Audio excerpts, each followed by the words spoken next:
to give my yes to you today. I choose. Good morning. It's Friday, the 3rd of October, and I've got the last of the condensed milk coffee this morning. If you have your Bibles, turn to Judges 2 verse 14. Rigters 2 vers 14. The anger of the Lord burned against Israel, and he gave them into the hands of plunderers who plundered them and sold them into the hands of their enemies around them, so that they could no longer stand before their enemies. If you carry on reading, it's a terrible time for Israel, and yet, when we think of the grace of God, as ons dink aan die genade van God, dan dink ons altyd aan kumbaya, ons dink alles loop reg, alles is goed.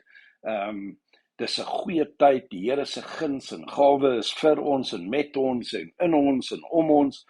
And we don't realize that sometimes the grace of God is his punishment. Sometimes the grace of God is turning circumstances and situations against us. Yeah, it talks about he put them into the hands of plunderers who plundered them, who stole from them, who took from them, who made their lives an absolute misery. Yet, the circumstances that warranted, that necessitated them being pulled up in die bek geruk, amper wil ek sê.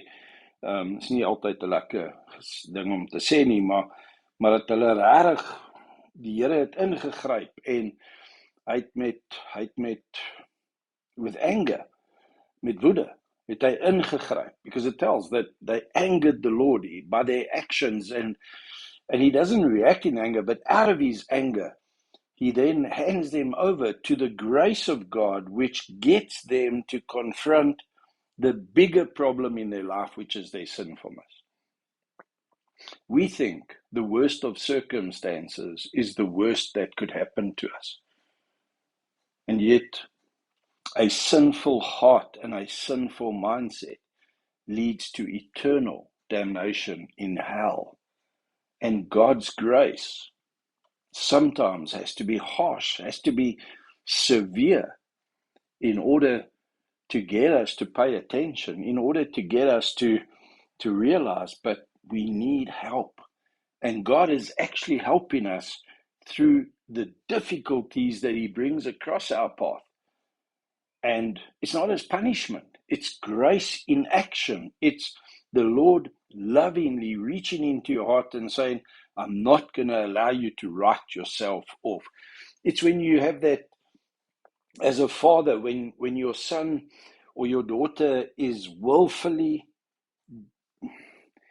using language or getting involved in actions that hurt them, breaks people's respect for them, removes them from a respectful place in society, and they're busy writing themselves off.